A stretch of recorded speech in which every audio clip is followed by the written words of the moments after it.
Hi అండి, అందరికీ నమస్తే. Welcome to సిరివైబ్స్. సిరివైబ్స్లో ఈరోజు ఇన్స్టెంట్గా చేసుకునే 6 రకాల స్నాక్ రెసిపీస్ చూపించబోతున్నాను. పిల్లలు స్కూల్ నుండి కానీ లేదా కాలేజ్ నుంచి కానీ రాగానే ఇలా రోజుకొక వెరైటీ స్నాక్ హెల్తీగా చేసి పెట్టండి, వద్దనకుండా పూర్తిగా తినేస్తారు. ఈ రెసిపీస్ సింపుల్గా క్విక్గా ఎలా తయారు చేయాలో చూసేద్దామా. ముందుగా స్వీట్ కార్న్ని ఒక 1.5 కప్పు తీసుకుందాం. అది ఒక బౌల్లో తీసుకున్న తర్వాత 1 టీ స్పూన్ సాల్ట్ని ఒక చిన్న బౌల్లో వేసుకొని 2 టేబుల్ స్పూన్ల వాటర్ కలిపి మిక్స్ చేసుకోండి. ఈ వాటర్ని స్వీట్ కార్న్లో యాడ్ చేసుకొని ఒకసారి మిక్స్ చేయండి. ఇప్పుడు ఒక ప్రెషర్ కుక్కర్ తీసుకొని దానిలో 1 కప్పు వాటర్ తీసుకొని స్వీట్ కార్న్ బౌల్ని కుక్కర్లో ప్లేస్ చేసి మూత పెట్టి స్టవ్ ఆన్ చేసి 3 విజిల్స్ వచ్చేంత వరకు ఉడికించుకోండి. ప్రెషర్ పోయిన తర్వాత మూత ఓపెన్ చేసుకొని స్వీట్ కార్న్ మెత్తగా ఉడికిందేమో చెక్ చేసుకోండి. ఉడికించుకున్న స్వీట్ కార్న్ని 3 పార్ట్లుగా డివైడ్ చేసుకొని 3 వెరైటీల స్వీట్ కార్న్ రెడీ చేసుకుందాం. ముందుగా ఒక ప్యాన్ పెట్టుకొని దానిలో 1 ఇంచు బటర్ క్యూబ్ వేసుకోండి. బటర్ మెల్ట్ అయిన తర్వాత ఒక 1/2 కప్పు స్వీట్ కార్న్ వేసుకొని 1 మినిట్ ఫ్రై చేసుకోవాలి. ఇప్పుడు 1 మినిట్ తర్వాత దీనిలో సన్నగా కట్ చేసి పెట్టుకున్న ఒక పచ్చిమిర్చి, అలాగే సన్నగా కట్ చేసి పెట్టుకున్న ఆనియన్ 2 టేబుల్ స్పూన్లు, గ్రేటెడ్ క్యారెట్ 1 టేబుల్ స్పూను వేసుకొని ఒకసారి మిక్స్ చేసుకోవాలి. ఇప్పుడు దీనిలోనే pepper 1/2 tea spoon, chaat masala 1/4 tea spoon, chilli powder 1/4 teaspoon వేసుకొని 1 మినిట్ ఫ్రై చేసుకోండి. ఇప్పుడు ఫ్లేవర్స్ అన్ని అబ్జర్వ్ అయిన తర్వాత చివరిగా కట్ చేసుకున్న కొత్తిమీరను కొంచెం వేసుకొని 1/2 టీ స్పూన్ లెమన్ జ్యూస్ కూడా వేసుకొని స్టవ్ ఆఫ్ చేసుకొని ఒకసారి మిక్స్ చేసుకోండి. అంతేనండి, ఎంతో టేస్టీగా మసాలా కార్న్ రెడీ అయిపోయింది. దీన్ని వేడివేడిగా సర్వ్ చేసుకోండి. నెక్స్ట్ మనం షెజ్వాన్ కార్న్ ఎలా చేయాలో చూసేద్దాం. ఇప్పుడు స్టవ్ మీద ఒక ప్యాన్ పెట్టుకొని ఒక 1 ఇంచ్ బటర్ క్యూబ్ వేసుకోవాలి. బటర్ మెల్ట్ అయిన తర్వాత దీనిలో సన్నగా కట్ చేసి పెట్టుకున్న గార్లిక్ 1/2 టేబుల్ స్పూన్ వేయించుకొని పచ్చివాసన పోయేంత వరకు ఫ్రై చేసుకోవాలి. ఇప్పుడు దీనిలోనే సన్నగా కట్ చేసుకున్న ఆనియన్ 2 టేబుల్ స్పూన్లు, స్ప్రింగ్ ఆనియన్ 1 టేబుల్ స్పూను, అలాగే 1 గ్రీన్ చిల్లీ కట్ చేసుకొని వేసుకోవాలి. ఇవి 1 మినిట్ ఫ్రై చేసుకున్న తర్వాత షెజ్వాన్ సాసు 1/2 టేబుల్ స్పూన్ వేసుకొని టాస్ చేసుకోవాలి. షెజ్వాన్ సాసు సూపర్ మార్కెట్స్లో దొరుకుతుంది. దీన్ని మనం పిజ్జా కోసం కూడా యూజ్ చేస్తాం. దీనిలోనే 1 table spoon spring onions cut చేసుకొని వేసుకొని చివరిగా ఒక 1/2 కప్పు ముందుగా ఉడకబెట్టుకున్న స్వీట్ కార్న్ కూడా వేసుకొని బాగా మిక్స్ చేసుకోవాలి. ఒక 1 మినిట్ ఫ్రై చేసుకున్న తర్వాత వేడివేడిగా సర్వ్ చేసుకోవడమే. అంతేనండి, ఎంతో టేస్టీగా స్పైసీగా ఉండే షెజ్వాన్ కార్న్ రెడీ అయిపోయింది. ఇప్పుడు నెక్స్ట్ మనం butter corn or classic corn ఎలా తయారు చేయాలో చూద్దాం. స్టవ్ మీద ప్యాన్ పెట్టుకొని 1 ఇంచ్ బటర్ క్యూబ్ వేసుకోవాలి. బటర్ మెల్ట్ అయిన తర్వాత 1/2 కప్పు స్వీట్ కార్న్ వేసుకొని టాస్ చేసుకోవాలి. దీనిలోనే ఒక 1/2 టీ స్పూను పెప్పర్ కూడా వేసుకొని 1 మినిట్ ఫ్రై చేసుకొని సర్వ్ చేసుకోవచ్చు. అంతేనండి, ఎంతో సింపుల్గా టేస్టీగా బటర్ కార్న్ రెడీ అయిపోయింది. మనం 3 రకాల స్వీట్ కార్న్ రెసిపీస్ చూసాం కదా. నెక్స్ట్ మిక్స్డ్ వెజ్ ఆమ్లెట్ ఎలా వేసుకోవాలో చూద్దాం. వెజిటబుల్స్ అన్నీ సన్నగా కట్ చేసి పక్కన పెట్టుకోవాలి. ఇప్పుడు ఒక బౌల్ తీసుకొని దానిలో ఒక 1/4 కప్పు క్యారెట్ ముక్కలు, ఒక 1/4 కప్పు క్యాప్సికము, అలాగే ఒక 1/4 కప్పు బీన్స్, ఫైన్గా చాప్ చేసుకున్న ఆనియన్ 1/4 కప్పు, సన్నగా కట్ చేసుకున్న చిల్లీస్ కూడా 2 టేబుల్ స్పూన్లు, స్ప్రింగ్ ఆనియన్ 2 టేబుల్ స్పూన్లు, కొరియాండర్ 2 టేబుల్ స్పూన్లు, అలాగే ఓట్స్ పౌడర్ 2 టేబుల్ స్పూన్లు వేసుకోవాలి. ఓట్స్ పౌడర్ అనేది ఆప్షనల్, వేసుకోకపోయినా పర్వాలేదు. దీనిలోనే salt 1 tea spoon, chilli powder 2 tea స్పూన్లు, garam masala 1 tea spoon, pepper 1/2 tea spoon, పసుపు 1/4 టీ స్పూను వేసుకొని ఒకసారి బాగా మిక్స్ చేసుకున్న తర్వాత 3 లేదా 4 ఎగ్స్ బాగా బీట్ చేసుకున్నవి వెజిటేబుల్స్లో మిక్స్ చేసుకోవాలి. ఇప్పుడు వెజిటేబుల్స్ ఎగ్ బాగా ఒకసారి బీట్ చేసుకొని కన్సిస్టెన్సీ సరిపోకపోతే ఒక 2 టేబుల్ స్పూన్ల మిల్క్ కానీ ఎగ్ కానీ మిక్స్ చేసుకోండి. స్టవ్ మీద ఒక ప్యాన్ పెట్టుకొని ఒక 1/2 టీ స్పూన్ ఆయిల్ అప్లై చేసుకోవాలి. ఇప్పుడు దీనిలో ఆమ్లెట్కి సరిపడా బ్యాటర్ వేసుకొని ఆమ్లెట్ వేసుకోవాలి.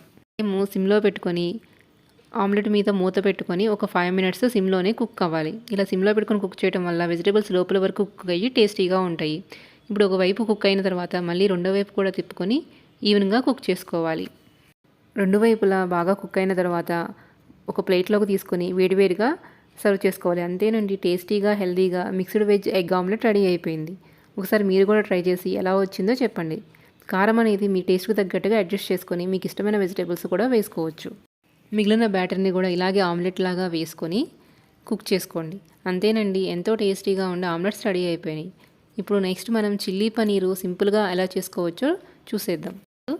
పనీర్ తీసుకొని ఇలా క్యూబ్స్ లాగా కట్ చేసుకుంటున్నాను. పనీర్ని మీకు నచ్చిన సైజులో కట్ చేసుకోండి. ఇప్పుడు ఇలా క్యూబ్స్గా కట్ చేసుకున్న పనీర్ని ఒక బౌల్లోకి ట్రాన్స్ఫర్ చేసుకుందాం. ఇప్పుడు దీనిలో ఒక 1/2 టీ స్పూన్ సాల్టు, ఒక 1/2 tea spoon pepper, 1 tea spoon chilli powder, 2 tea స్పూన్ల కార్న్ఫ్లోర్ వేసుకొని బాగా మిక్స్ చేసుకోవాలి. మిక్స్ చేసుకున్న తర్వాత దీనిలో 1 టీ స్పూన్ వాటరు స్ప్రింకిల్ చేసుకొని మసాలాలన్నీ పనీర్కి కోట్ అయ్యేలాగా బాగా మిక్స్ చేసుకొని పక్కన పెట్టుకోవాలి. ఇప్పుడు స్టవ్ మీద డీప్ ఫ్రై కోసం ఒక కడాయి పెట్టుకొని సరిపడా ఆయిల్ పోసుకోవాలి. ఆయిల్ వేడైన తర్వాత మనం ముందుగా కోట్ చేసి పెట్టుకున్న పనీర్ ముక్కల్ని కొంచెం కొంచెంగా వేసుకొని ఫ్రై చేసుకోవాలి. ఆయిల్ మరీ హీట్ అవ్వకూడదు, అలాగని తక్కువ హీట్లో ఉండకూడదు. మీడియం హీట్లో ఉంటే పనీర్ అనేది లోపల వరకు ఫ్రై అయ్యి టేస్టీగా ఉంటుంది. మనం ఫ్రై చేసుకునేటప్పుడు మంటని మీడియం ఫ్లేమ్లో పెట్టుకోవాలి. పనీర్ ముక్కల్ని రెండు వైపులా ఈవెన్గా ఫ్రై చేసుకొని ఇలా గోల్డెన్ బ్రౌన్ కలర్ వచ్చిన తర్వాత తీసి ఒక ప్లేట్లో టిష్యూ పేపర్ వేసుకొని దాని మీదకి ట్రాన్స్ఫర్ చేసుకోవాలి. మిగిలిన పనీర్ని కూడా ఈ విధంగానే గోల్డెన్ బ్రౌన్ కలర్ వచ్చేంత వరకు క్రిస్పీగా ఫ్రై చేసుకొని పక్కన పెట్టుకోవాలి. పనీర్ని సాసులు వేసి టాస్ చేసుకుందాం. దానికోసం స్టవ్ మీద ఒక ప్యాన్ పెట్టుకొని దానిలో ఒక 1 టీ స్పూన్ ఆయిల్ వేసుకోవాలి. ఆయిల్ వేడైన తర్వాత 4-5 వెల్లుల్లి రెబ్బలను ఇలా సన్నగా కట్ చేసుకొని వేసుకోవాలి. దీనిలోనే 2 పచ్చిమిర్చి సన్నగా కట్ చేసుకొని వేసుకొని లైట్గా ఫ్రై చేసుకోవాలి. దీనిలోనే 1/2 కప్పు ఆనియన్ పెటల్స్ వేసుకోవాలి. అలాగే ఒక 1/2 కప్పు క్యాప్సికమ్ కూడా పెటల్స్ లాగా కట్ చేసుకొని వేసుకొని ఒక 2 మినిట్స్ మీడియం ఫ్లేమ్లో పెట్టుకొని టాస్ చేయండి. తర్వాత స్ప్రింగ్ ఆనియన్ బడ్స్ సన్నగా కట్ చేసుకొని ఒక టేబుల్ స్పూన్ వేసుకోవాలి. ఇవన్నీ ఒక 1 మినిట్ టాస్ చేసుకున్న తర్వాత దీనిలో ఒక 1/2 tea spoon sugar, 1 tea spoon tomato sauce, 1 tea spoon soya sauce, 1 tea spoon vinegar, అలాగే 1 టీ స్పూన్ చిల్లీ సాసు వేసుకొని ఒకసారి బాగా మిక్స్ చేసుకోండి. 1/2 tea spoon red chilli sauce కూడా వేసుకొని బాగా మిక్స్ చేసుకోండి. ఇప్పుడు ఒక 1 టేబుల్ స్పూన్ కార్న్ఫ్లోర్ తీసుకొని దానిలో 2 టేబుల్ స్పూన్ల వాటర్ కలుపుకొని ఇలా మిక్స్ చేసుకొని దాన్ని కూడా ఆనియన్ క్యాప్సికంలో యాడ్ చేసుకోవాలి. కార్న్ఫ్లోర్ యాడ్ చేసేటప్పుడు ఫ్లేమ్ని సిమ్లో పెట్టుకోండి. కార్న్ఫ్లోర్ వాటర్ కొంచెం ఉడికిన తర్వాత మనం ముందుగా ఫ్రై చేసి పెట్టుకున్న పనీర్ ముక్కలను కూడా వేసుకొని టాస్ చేసుకొని బాగా మిక్స్ చేసుకోండి. ఇప్పుడు ఫ్లేమ్ని హైలో పెట్టుకొని సాసెస్ అన్నీ పనీర్ ముక్కలకి పట్టేలాగా ఒకసారి బాగా మిక్స్ చేసుకొని 1 మినిట్ టాస్ చేసుకోండి. యాడ్ చేసుకున్న స్ప్రింగ్ ఆనియన్స్ వేసుకొని స్టవ్ ఆఫ్ చేసుకొని వేడివేడిగా సర్వ్ చేసుకోండి. అంతే అండి, ఎంతో యమ్మీగా టేస్టీగా ఉండే చిల్లీ పనీర్ రెడీ అయిపోయింది. నెక్స్ట్ బాయిల్డ్ ఎగ్తో సింపుల్గా స్నాక్ చేసుకోవచ్చు.